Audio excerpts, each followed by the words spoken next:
Please forgive me if I stutter, hesitate, and mispronounce anything, and for any noises in the background while reading this work. This is Chapter 5, Part 1 of Passerine.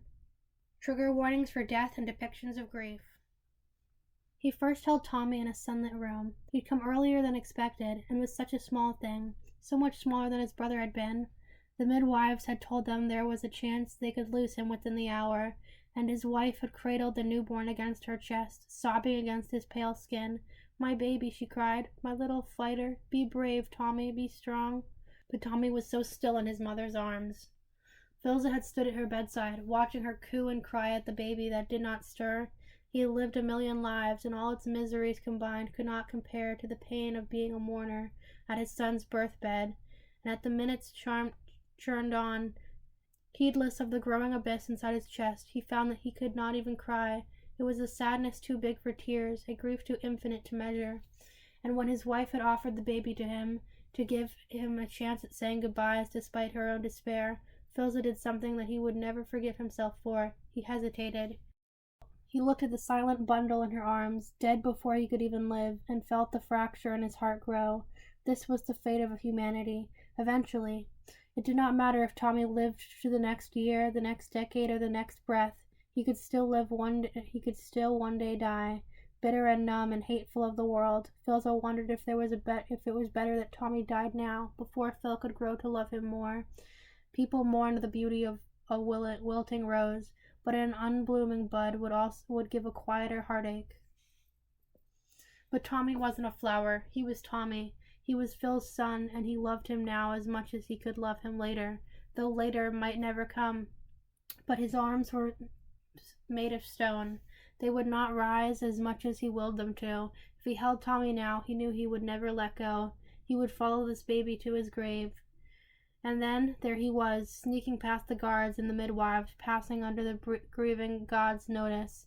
He climbed up into the bed, smiling as his mother, apparently oblivious or immune, as often starry-eyed children were, to the anguish that coated the very air of the room.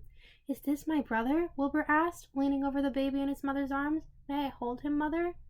A lump formed in Phil's throat.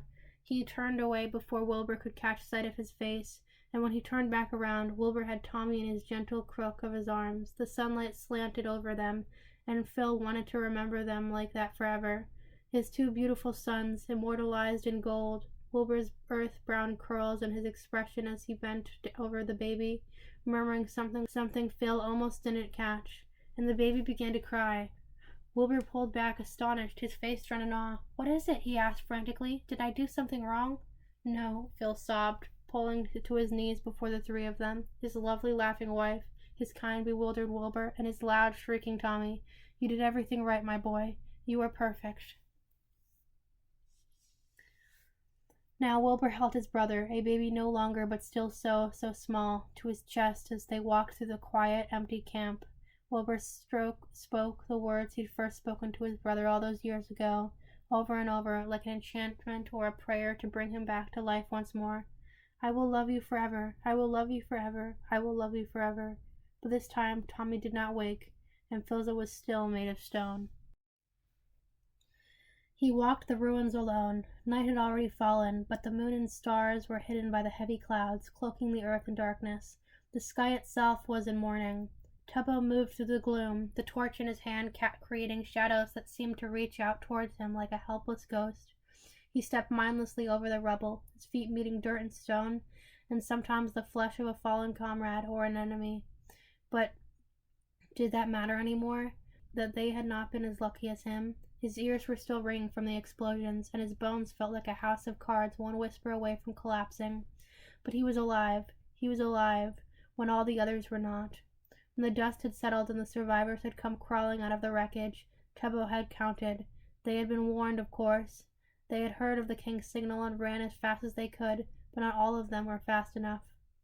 The royal army had left the capital city with 20,000 soldiers, and in the end only 800 remained. Not all of them had been lost to the explosion. Most had already been dead by the time the mountains fell, slain by enemies and their cavalry. But the smell of sulfur still hanging in the air like an accusation, following Tubbo as he made his rounds. He was still meant to be looking for other survivors, but Tuppo had come to know a thing or two about lost causes. He could walk this valley for days, and all he'd find were the broken remains of 2 armies, a mass grave that would honor no one. In a century, people would walk this land again and see only green hills and blooming with blue flowers. The prince was dead. That was what they were saying. Killed in the final moments of the war. His last casualty. A month ago, Tuppo would watch the prince laugh on a balcony, his face lit from within. Now there was no light left anywhere. Overhead, the clouds broke open, and the heavens began to weep.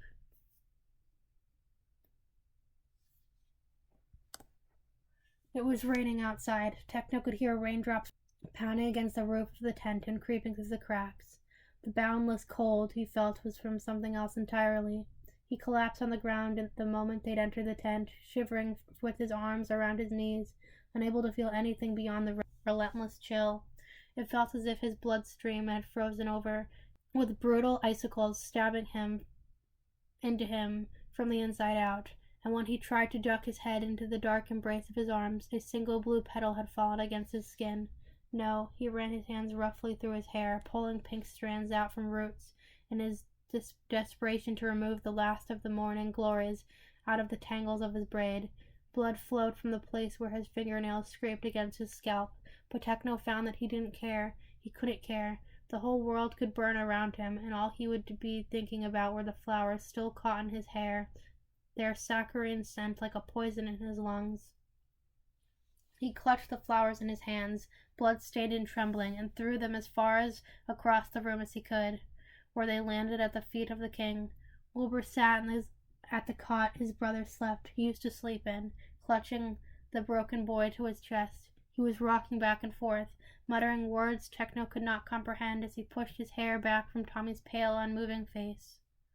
Dead, he's dead and gone forever, the voices were screaming, clung against the walls that Techno set around them and had tried to maintain for years. All for Wilbur, all for Tommy. Now one of them was dead, and the other was dying. There was no doubt about it. Wilbur would not survive this, and neither would Techno. Blood, the voices demanded. Blood for the blood god. His hands curled into fists so tightly his nails broke his skin of his palm. Blood trickled down his hands, but it would not be enough. He wanted a massacre. He wanted violent vengeance, and there was nothing and no one on the other side of his anger. All enemies were dead. There was nowhere to go but inward. Techno's knife was still lodged in Tommy's chest, in Tommy's heart. Your fault, the voices began. Blood follows you everywhere you go. Did you think you could outrun it? He thought he had. By gods, for once in his darned life, he thought he'd finally found somewhere safe. Somewhere where no one knew his bloody past, or cared to. Somewhere with clear skies and warm garden. With a warm garden where he could pretend to be something he could never be, mortal. And now it all come crashing down around him. His farce, his naivety. This was the cost of these halcyon days. He should have left the first chance he got. He should have never met them all at all. Wilbur, the name scratched by his throat. He could barely hear himself speak. He tried again, putting as much strength in his words as there was left in him. Wilbur, let him go. Out of the corner of his eye, he could see Philza raise his head from his silent seat in the corner. He had not said a word since his arrival, not even as they marched back to the tent with Tommy's dead body between them. For once, Techno was glad for the silence. If he heard Philza's voice right now, he might just put his trident through the man's chest. Techno struggled to his feet. When it was clear Wilbur was not listening to him, his legs threatened to collapse under his own weight, and he caught himself on the edge of the planning table, where carved wooden soldiers still stood at attention, for a war that was already over. It's all over. We need to fix him up, Wilbur, Techno said, his words coming out ragged. He staggered towards Wilbur, hands outstretched. Wilbur's head snapped up at the sudden motion, his eyes wide and furious. Get away from us, he growled, pressing Tommy closer against himself. The movement made Tommy's head loll to the side, allowing Techno to truly see his face in the candlelight for the first time. Techno's breath hitched at his throat. Tommy looked so peaceful, as if he was simply sleeping, as if in any moment now his eyes would flutter open and he'd grin up at the both of them, easily diffusing the tension as only Tommy could. Wake up, Techno begged, prayed, wished. Please wake up. but he never would again. You can't hold him forever, Techno spat. For God's sake, Wilbur, there's still a dagger in his chest. Wilbur looked down at the still bundle in his arms, noticing the state of his brother for the first time. Absently and mechanically, he reached out to wipe a streak of dirt from Tommy's cheek. His expression grew incensed as the stubborn soil clung furiously to his brother's skin, and Techno feared he might just wipe Tommy's flesh down to the bone. Are you trying to peel him? Techno demanded angrily. Wilbur looked up at him with a lack of unbridled wrath, but did not reply. With a scoff, Techno took a stray piece of cloth hanging off the table and marched to the tent flaps. He drew them open and leaned out into the rain, catching the cold raindrops from the cloth until it was damp. Cold water slipped down his wrist, but it was a distant feeling, felt by another man in another time. When he turned back to them, Wilbur was still clinging to Tommy like a lifeline. Let him go, Techno ordered. Wilbur shook his head silently, his shoulders trembling. I can't. Wilbur? I said I can't. Techno stomped towards him until he was standing over Wilbur. Of course you can. It's easy. Just open your darn arms and put him on the bed. Wilbur glared. It would be easy for you, wouldn't it? Techno narrowed his eyes at him. What's that supposed to mean? Cold. Everything was cold. Cold in his lungs, cold in his heart, cold in the very depth of his soul. If he still even had one. Cold from the rain, cold from Tommy's skin, cold from Wilbur's darting eyes. Thunder cracked in the distance. It was going to be a long night. It's easy, he'd said. Just open your darn arms. Wilbur didn't know if he wanted to laugh or wail at Techno's words. There was nothing easy about anything anymore. Every breath left like inhaling broken glass.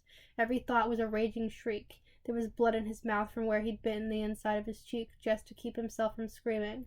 And by gods, he wanted to scream. He wanted to tear the whole world apart with his bare hands, burn and salt it, leaving nothing behind, not even one whisper of what once was. It did not deserve even the memory of Tommy. You heard me, Wilbur hissed at the man standing before him, before both of them glowering but not truly seeing each other. Everything comes easy to you, doesn't it, blood god? Techno's brows drew together in anger. You don't get to throw that back in my face. Not tonight, not after everything I did for you. Wilbur's arms trembled. He looked down at his brother's sleeping face. Sleeping? Sleeping?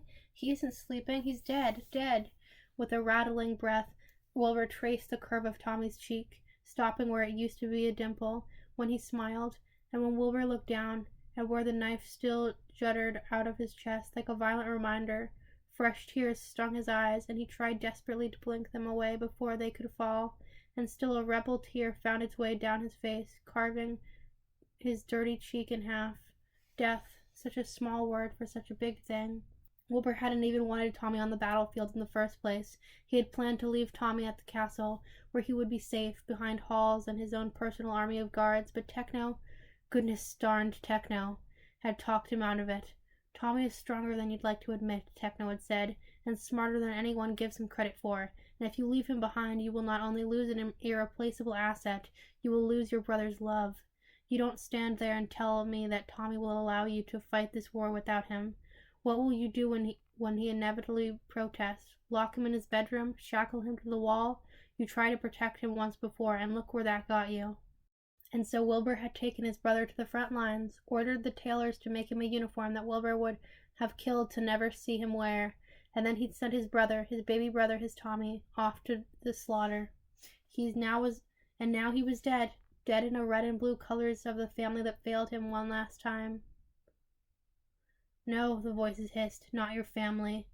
Wilbur met Techno's eyes once more. This is your fault. And Techno was right, in the end.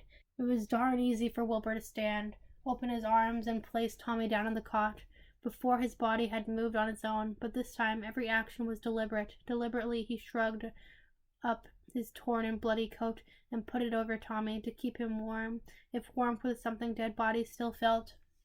Deliberately, he tucked a loose strand of Tommy's hair behind his ear. Deliberately, Wilbur let his brother go. Deliberately, he turned and faced Technoblade. Anger, it seemed, was a stronger emotion than sorrow. Technoblade's eyes were gleaming in the flickering candlelight.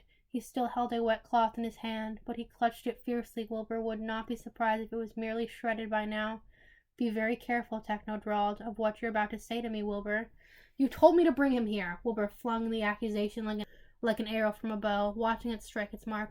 And you were their target. We're all just collateral freaking damage for all the stuff you've done. The past caught up to you, Technoblade. Why in the world did you have to bring us down with you? Thunder crashed around them like the vicious war drums, followed by a flash of lightning that bathed everything in a ghastly glow. Technoblade and Wilbur stared at each other from across the flower-strewn gap that grew between them with every word. There were two ghosts in limbo. Twin stars dawned to each other's collapsing gravities. They were going to destroy each other tonight, and Wilbur was going to enjoy every darn minute of it. I told you, Technoblade growled. I told you I would take care of them, didn't I? I could have stopped this at the border, but you wanted to play the peaceful dignitary even when the bloody facts were staring you right in the face. Wilbur remembered that day clearly, the day the first of the spies' reports had come in, confirming what the voices had been whispering tauntingly for weeks. Wilbur, as always, had called for Technoblade's advice, and Technoblade had read the missives once, looked up, and simply said, I could kill them all. Wilbur had flinched. Techno, that's not. I could. You know I could. Technoblade had leaned over his desk, meeting Wilbur's incredulous stare with his hazy eyes. Just say the word. Wilbur had not. They'd argued like they'd never argued before, like they were arguing now, and Technoblade had left, slamming the doors of Wilbur's office with such force it rattled the books off the shelves. And not even a day later, the Green Army had massacred an entire city at the borders. Had Technoblade been right then? Was Technoblade right now? Wilbur found it didn't matter. He didn't care. All he wanted was to rip and tear. His fury would not discriminate. Ah, Technoblade, Wilbur shook his head ruefully. Always choosing violence at every turn. Technoblade inhaled slowly. You don't know what you're talking about. Oh, don't I? Wilbur watched Technoblade's features twist in surprise and grim anticipation, quickly hidden by a veneer of indifference. Did he know what was coming? Did he fear it as much as Wilbur was eager to twist the knife? Tommy didn't know about you. Tommy didn't know about where you go off to on your little nighttime escapades. But I do, Wilbur finally said, finding a grim sort of delight in the way Technoblade froze in a spot. Did you think I wouldn't notice? Did you think I wouldn't ask questions or follow you? You're an idiot, Wilbur, Techno said, his words nothing less than venomous. Wilbur only smiled in the face of his fury. Did you at least have fun murdering your way through the woodlands, Techno? He'd been 17 when he found out. In truth, he didn't even know when he'd arrived at that forest. It was exactly like the first time he'd ever seen Techno leave, all those years ago, when the raging voices had followed him into the darkness and he'd woken up somewhere with no recollection of how he'd gotten there. But all of his confusion had been quickly replaced with fear as he spotted Techno moving between the trees, stalking after something crawling across the forest floor. Or not something, someone. Wilbur had pressed himself against the trunk of the tree, his hands clamped over his mouth, barely able to breathe as Techno's prey begged for his life, and when he'd heard the distinct sound of a sword being freed from its scabbard, one scream, and then a wet thud, and that was all before Wilbur passed out once more. When he awoke, he was in his own bed at the castle, his heart thudding in his chest, but completely unharmed. He'd taken a deep breath, glad to brush off it all as a nightmare, before he noticed a single green leaf clutching in his hand.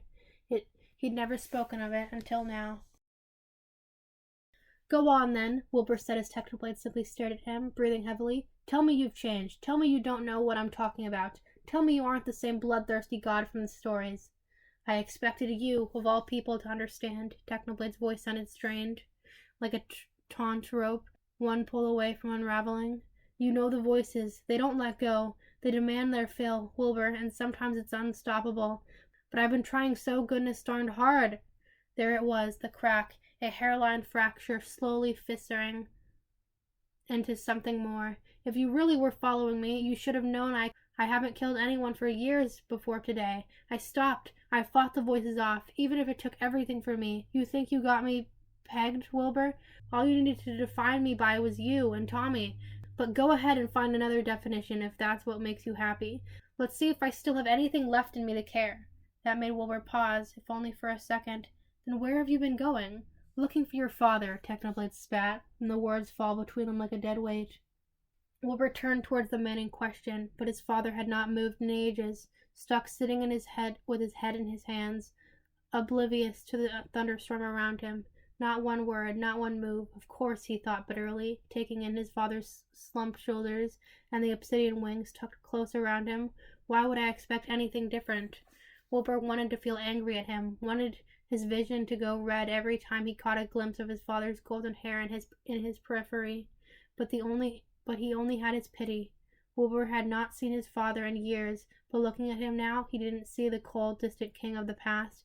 He saw a pathetic excuse of a man, someone who'd abandoned his sons, who only returned after all the hard decisions had been made, after Wilbur had been forced to make them. He didn't want to spare a single thought more on the laughable sight of his father sitting leagues away from his Tommy's body, not even bothering to meet the eyes of the only son he had left. "That's right," Techno had said roughly, capturing Wilbur's attention once more. The blood god stood with his fists clenched to his sides, trembling with fury. Wilbur had never seen his eyes so hateful, not even when he was carving his way through the battlefield. Wilbur reveled in it. "I went out every night for years, ignoring the voices, ignoring everything, to look for your father, to give him back to you, because I saw you, every meal you missed, every hour you spent studying politics instead of sleeping, every time you felt you were choking, I saw it. I was there for you, and it killed me, so I went off to look for someone to help you. I tried telling you I changed. I only bite when my family's in danger, but you still see me as some sort of rabid dog, and all those people I did kill in the forest, they were criminals, Wilbur. If that changes anything, tell that to the army you just blew into smithereens. You set those explosives, and you gave the order, so where does that leave us?" For a moment, they simply stood there, staring at each other and catching their breaths. The storm still raged outside, but some bit of it was living inside Wilbur's chest. This was the endgame. Wilbur knew they were standing on a precipice. If one of them jumped now, they were lost to each other forever, and so Wilbur leapt. "Maybe it was better Tommy died before he found out what you were," he said slowly, deliberately. "You must be happy. At least now he'll never get the chance to know just what sort of monster you truly are." Techno moved in a flash. Wilbur had anticipated it, but still couldn't help a gasp in surprise as Techno barreled into him, sending both of them sprawling onto the ground. Wilbur's head cracked against the packed earth, but the sting was a welcome one. Technoblade kneeled over him, his fist curled around the collar of Wilbur's shirt. Wilbur could feel Technoblade's anger radiating from him like heat from a raging forest fire, but when he looked into his tutor's eyes, he could only see his own wretched smile reflected back at him. Technoblade pulled one fist back, his entire body trembling. "Go ahead," Wilbur said. "Prove me right." There was a split second where Wilbur thought Technoblade would simply leave, like Wilbur had always known he would, eventually, and then his fist collided with Wilbur's face. There was a sickening crunch and a lacing pain, and Wilbur knew from the amount of warm blood dripping down the side of his face that Technoblade had broken his nose. Wilbur leaned back, looking at Technoblade with wide eyes. Technoblade stared back at with equal shock. His anger briefly ebbed from his face to reveal a genuine worry. Technoblade began, but Wilbur cut him off with a derisive snort. "That's all you got, blood god," he said, and promptly kicked Technoblade off him. Technoblade went flying and crashed against the cot right behind him. Wilbur's breath caught up as he watched the cot tremble and then collapse. "No!" Technoblade reached his arms out, but he wasn't fast enough. Tommy's limp body fell to the floor in a hollow thud. For a moment it was all quiet. There was only the distant rumble of thunder, so far away now, as Technoblade and Wilbur simply stared at Tommy's body lying in the dirt before them, like abandoned refuse, like a toy, once loved, now broken, discarded by a careless toddler's fickle hands. He hated himself for it, but his first instinct was to search the room for his father. He met his father's eyes as the old king slowly rose from his seat, his mouth a thin line of disapproval, always disapproval. The voices hissed, even now, especially now. Wilbur wrenched his gaze away from his father, only to meet with Technoblade's pale face, a study in grief. "What the hell did you just do?" Technoblade whispered, almost too quiet to be heard over the pounding rain. But Wilbur was already rushing to his feet. Before Technoblade could say another word, Wilbur ran.